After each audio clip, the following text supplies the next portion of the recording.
Welcome to Business Innovators Radio, featuring industry influencers and trendsetters sharing proven strategies to help you build a better life right now. Danielle, what was your entry point into entrepreneurism or what you're doing now? What was your entry point? Okay, was selling real estate with my dad when I was 20. I was enrolled in college, and I was working since 17 for a company. I had worked my way up to the company. Starting at 17, by 19, I was managing 7 people and overseeing 2 departments, working as a buyer and overseeing inventory in a large company that was spread between the U.S. and Canada. So as you can see, kind of had that in me, but they really didn't quite know it. It just happened as I was working. But at 20, I quit my 9-to-5 job because it was a 9-to-5 job, and I started selling real estate with my dad. And then 2 years later, I expanded into real estate financing at 22. So that was my entry point. It was just basically quitting my job and starting selling. So that 20, you don't really know what the world is, but, that was my jumping point. So that's a particular time or event that, you caught the bug of being in real estate. Could you tell us a short story? My dad was selling real estate. My dad had been selling real estate for a few years. We were immigrants to this country. I mean, I came when I was 16. So I did high school, finished early, like at 17, then did college, and I was working full-time as I was doing college. And while going to college at 9 and working full-time, I just advanced very quickly within 2 years. I mean, at 19, to be overseeing 7 people and to be overseeing 2 departments is not the norm. So I was doing that, but eventually, as my dad was doing, and I wanted more flexibility, and I wanted just to go further. It seemed like while they really appreciated my work, there was a little bit of a plateau at that point in time because my age was so young. So I decided to change. I just quit and started selling with him. Great. You tell the story of you started somewhere when you were 19 and... No, I started at 17. Oh, you started at 17. Okay. I started at 17, and by 19, I started as a receptionist.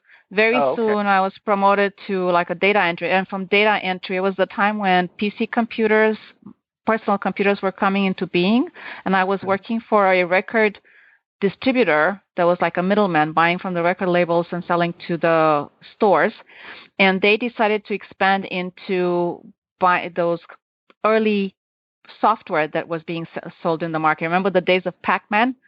Mm-hmm. So that's what they did. They added a department, and that department was now, they were not just doing LPs. Now all of a sudden they're doing software for personal computers in the same stores. So they hired me to be a buyer, like to oversee the different stores' inventory, and I would do that from the office, and to oversee the inventory in the warehouse. So I was overseeing people in the warehouse that were doing the order filling, plus overseeing the inventory on all these stores all over the U.S. and Canada. And there were stores like Target, Kmart, Sears, those kind of stores. And it was really software, computer software. So from 17 to 19, I did that. I just started as a receptionist and worked my way up. So take us from 19 to where you are now. Well, 20. If you look at my little, in 20, when I was 20, I quit that 9-to-5 job despite my success. Mm-hmm. I quit and I started selling real estate with my dad. When I started selling real estate with my dad, it was a different experience. We were at those times selling the HUD and VA foreclosures, so it was intense. We would have to see inventory that came out every 2 weeks and very quickly work with our buyers in a very competitive market to put these offers, which were all auction. They were auction type. It was written auction, but it was an auction. And then successfully help them buy properties, and a lot of them were either for their own personal use or for investment. So it was a fast-moving, hardworking, fast-paced kind of environment where you had to kind of like be able to talk to people and see the different directions that people were coming from, because, it's one thing to oversee something in a store, but to work with individual people that have different needs, be it that they're investors, they look at things from a different perspective, or be that you're working with an individual person that's looking to buy their first home or their second or their third. Every perspective is different. So all of a sudden you have to have the flexibility of each person when you're working with each person. So that's completely different than working in an office environment. But I did enjoy that process, and it was a learning process. I was very glad that I wasn't alone, since I was so young, that I was doing with my father. But eventually, I diversed into financing, like mortgages, because my father had a heart attack, and all of a sudden I was this young, beautiful-looking woman doing inventory that was coming out of it 2 weeks, and I ended up walking into HUD homes that they had the transients in. So it was a personal safety issue that life pushed me to reconsider where I was and what I was doing. So then I decided to do mortgages, because it allowed me the flexibility of not going into houses like that by myself and not having necessarily a person to work with me for my personal safety. So that at 22, just 2 years later, it moved me into financing. But I never stopped selling real estate, because I still had my dad. So on the weekends, I would be with him selling, and during the week, I would be doing financing. Mm-hmm. So that continued. So were you affected by the downturn of the economy? How did that affect you? Oh, absolutely, and that's down in the answers. But before even that, your next question was, think about a time or event when you caught the bug, and tell one short story as to examples. Mm-hmm. After I did mortgages for 2 years, and I was really learning. I was working as a processor, being trained as a processor, and worked as a processor in a mortgage company, and did some loans on my own at the same time as a loan officer. And after 2 years, because of one of my interactions with one of the lenders wasn't a full lender. They were just doing little small loans that were not tied to real estate. They were doing commercial loans, like adding pools, but they were like credit cards. They were not tied to real estate. They asked me to come. They hired me at 24 to set them up to do mortgages, like to transform them from this company that did little small 11,000 pool loans that were not secured, to transform them into a mortgage broker. I had never done anything like that before. I was just, processing and doing my own loans. But I took them up on that offer, and I had to, and that's in the next section. If you're looking at my little write-up, it's think about a time or event. Mm-hmm. You see that part? At 24, They hired me, and I had to set them up to transform them into a lending business, like a mortgage broker. And I had never done that before. It was quite a challenge, quite intense. I ended up developing acne for the first time in my life. But anyway, I succeeded.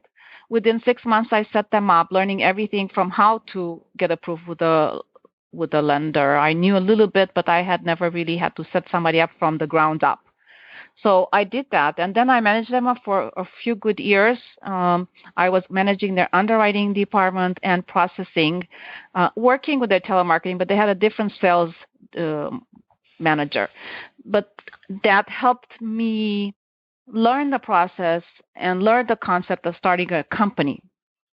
Mm-hmm. So that was that. Now, the downturn economy, which you asked me about, is what gave me my next push in life. And it was in the next question you have over there, where it says, tell the story of your rise from green entrepreneur to where you are now. Yeah. The downturn in 1995, that company that I had started years back, all of a sudden, I had to turn around and get out of it, because they closed. They decided to close their mortgage division. They couldn't make enough money, and they moved out of state. So when they did that, I started a processing company of my own, and then transformed that from just a processing, like loan processing company. I transformed it to a mortgage brokerage of my own. So in 1995 is when Lighthouse Financial Inc. was born, and we've been successful ever since. So those downturns... That was the first downturn, because I've been through both downturns. That was the first one. We'll talk about the second one. How did that affect you? The second one, I was affected, but, we were careful. We've always been careful on overhead, and I'm not one of those companies that grew super fast. Our motto and our way of working has always been to take care of each client, and our focus has always been each client service. Rather than some companies over the years, they kind of caught the greed bug and they wanted to grow super big, super fast, and then when this downturns happened, they didn't survive. Well, I was never caught up in that. But in 2000, I had to part with my partners. I had partners like a couple builders and a title company. So in 2000, my company got transformed again from all these partners to just I became the sole owner of it, even though it's a corporation. So that was the next push. That was the next downturn. So we've survived all this, and how you have to be flexible in times like that. But the thing that can never change is your outlook on how you treat each client. That's the only thing that's going to help one with have longevity in this industry. Because people will continue to work with you not just one time, but time and time again if you keep that mindset. If you don't keep that mindset on every loan, and I've seen plenty of those people in the industry, then when the downturns happen, they are gone. They die. They're struggling. So what is your current offer, and what separates you from the others, or what's your magic? Yeah, at this point in time, I am full-fledged doing real estate. My son, when he turned 18, he sort of freed me. I was doing a lot more mortgages before, but now I do both full blast. And what separates me is how I work with each client. When I talk to a client, I bring a lot of knowledge. And how does that knowledge translate? Because a lot of people say, I have knowledge, or I have experience. Well, to a client, that looks nebulous, but how it translates down to a client is that when they sit down, we can make a step-by-step plan with their goals in mind, and they understand the process on every step. Because when you come in for it's a nebulous. Like I was just talking to a client this past weekend at an open house. She had come from in Inland Empire, and she has a home, and she's retirement age, and she had wanted for a few years to sell that home and to buy a place close to the beach. But she could not envision what she has to do first, second, and third. So she was talking to me. It's like, okay, my house, I haven't listed it yet, but can I put an offer for this place? So they just don't understand the process. So when you have this kind of experience, I could sit down with her, and within 30 minutes, I was able to kind of like formulate a plan that's clear cut and kind of tell her what the pitfalls are along the way so that she could understand why she needs something to do first and why second and why third. When you work with a client like that and you are able to explain the pitfalls and the things that happen from step to step, they start cooperating and allowing you to do the things that are necessary. When a client comes in and comes a green realtor that says, oh, you've got to do this first, but they can't really explain the nitty-gritty of each step, people get kind of scared and back off, and at the end of the day, they don't do the things they need to do in order to be successful. So it becomes a very scary, emotionally distraught experience. While buying a home and selling a home is purely, it's a high-pressure emotional situation that you're passing through. It's like a very intense process. If you have someone next to you that can guide you and calm your fears and explain the reasons why things are happening and what would be the next step, it just makes all the difference in the world. And when I bring around the mortgage part, even more so. Like another example, I was working with a client in May, helping them to buy a very small condo in Irvine, $286,000. For Irvine, that's very small. They, when we went in to see the property, the realtor on the other end said, are they all cash? And I said, no, there's financing. They can't qualify. And I said, why can't they qualify? It's because this project is very difficult. Tell me why it's difficult. I don't know. Is it the owner occupancy? So I asked some specific questions, and after doing some digging, we found out that it's not exactly as difficult as she thought it was. If you fit the parameters for an owner-occupied and Fannie Mae, like the Fannie Mae parameters, you would be able to get an exception, and my client fit. So we ended up garnering, even though it was a competition for that property, we garnered the first spot because of my knowledge and being able to explain it even to the listing agent and demystifying for her, and at the same time securing the property for my client because of that knowledge and being able to explain it. So when you have all the angles, it just translates to knowing what to do step by step to salvage a transaction and to help a person achieve their goal and their dream. This family had 2 little cute babies. They really needed this property, and they had searched the market for Irvine, very difficult market in that price range, for over a year. We were successful. So that's the difference that it makes for each client. That knowledge translated in being able to pivotally affect every step of the transaction. If I didn't have the financing knowledge, maybe I would have scratched my head and moved on to the next property because she said it's not doable. When somebody comes to you, you can look them in the eye and say, I can help you. That's correct, and explain why. How did you discover that? Just by doing it day in and day out. There is not a magic bullet. It's just as you work and learn and do and work with clients. Plus, my mindset has been always to help a client. As a matter of fact, that was another reason the last downturn in 2000, I separated from the builders and the title company because they had a bit of a different mindset, more of a profit margin mindset. And my mindset has always been that I would want to work by referral only, to treat each client in such a way that they would always come back to me because I'm their trusted advisor, the one that they will trust, and they know why they trust. You know, when you look for a mechanic, and it's a funny comparison because it's different kind of service industries. But when you look for a mechanic and you've taken your car and you just don't know if you're being taken advantage of, how difficult it is to take care of a simple fixing of your car. Mm-hmm. And how much more complex is the selling and buying of a home. But it's the same concept. If you don't have somebody you trust and that can explain every step of the way and calm your fears and tell you what the accurate next step is, it's just... Okay. I'm going to jump over this next question. I'm going to go to, what is your prospect's biggest or most common problem when it comes to real estate? Knowing where to begin in looking for a new home. And I think I've just, in a way, I've just given an example of the lady from Inland Empire moving to the beach. And I think I wrote that very summarily in there, where she just didn't know where to begin and what each step would be and what to do next. Okay. Is there 2 or 3 common questions that your clients ask you? What are some of the most common questions? Nowadays, often is the one, can I put an offer for a home before I sell my house, like a contingent offer? And then why, once I say no, then they want to know why the seller would not take a contingent offer. And I have to explain to them in a way they could understand the reason that it makes no sense for someone to take a property offer market for a contingency.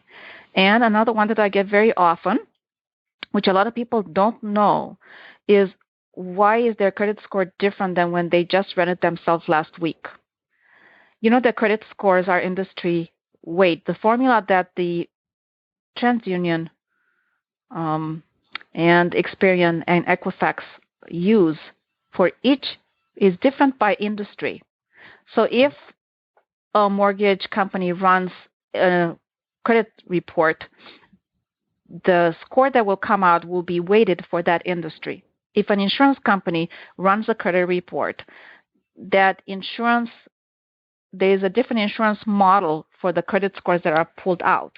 So the credit companies will issue, in other words, TransUnion, Equifax, and Experian will issue different credit scores based on the formulas for each industry. So when a client goes directly themselves and they run a credit report in one of those run your own credit report sites, that's not weight at all. There is not a specific formula. It's more of an average.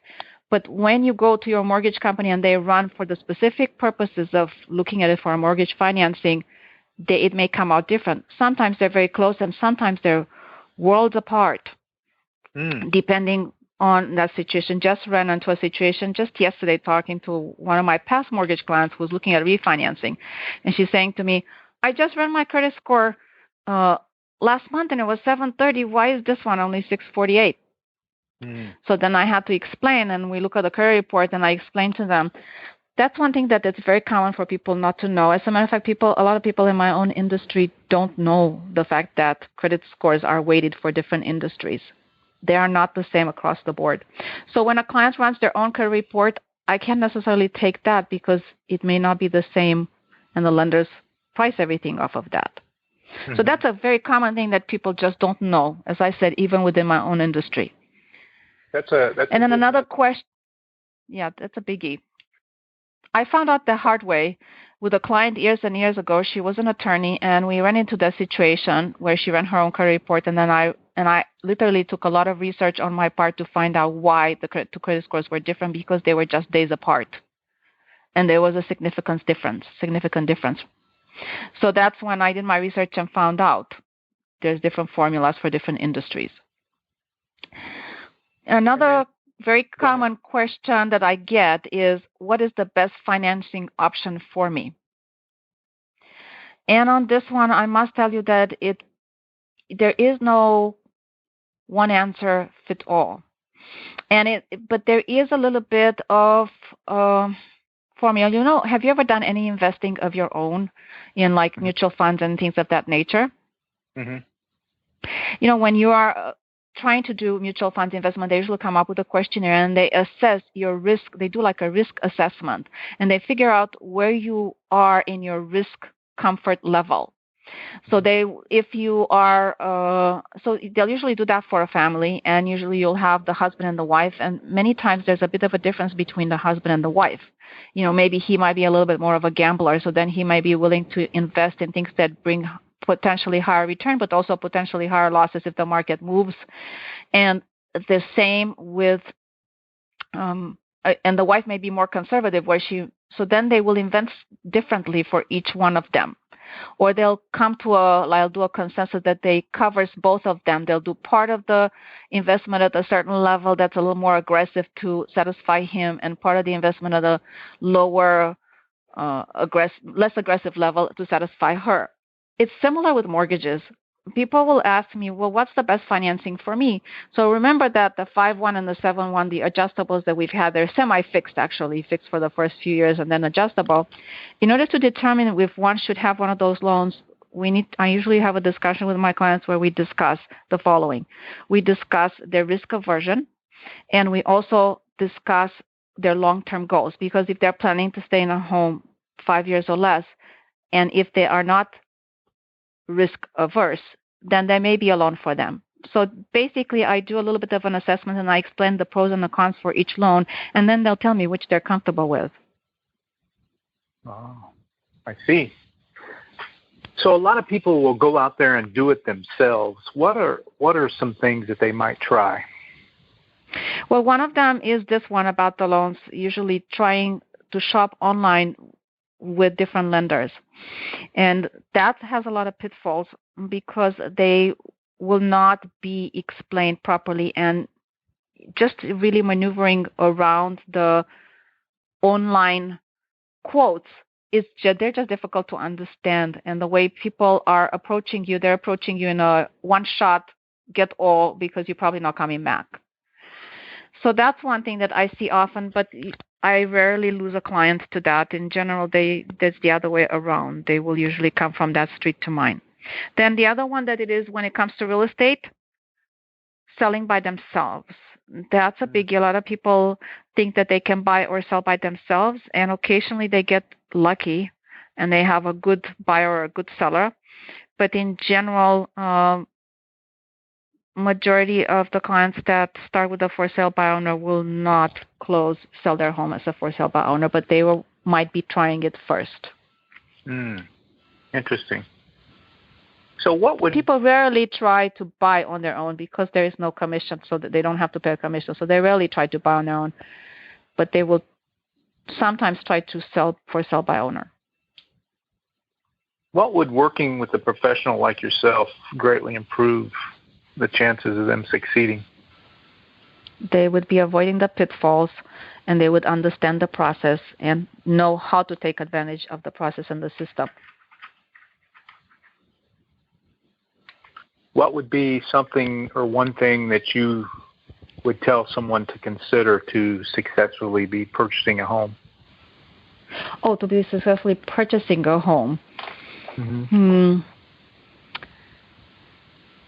Basically, what I would tell them is I like to spend generally some time with them up front, really doing an assessment of their deep motivation, the reason for their purchase and the reason for their sale. Because many times people start looking without really considering deeply the reason they are willing to buy. So like, just to give you an example, let's say I would start with a client and I would ask, they would say, we want to buy a home. And I would say, okay, tell me why you would like to buy a home. And then they would say, well, we want to have a home for ourselves and our kids, someplace for them to grow up in and be happy. And I said, well, why is this important to you?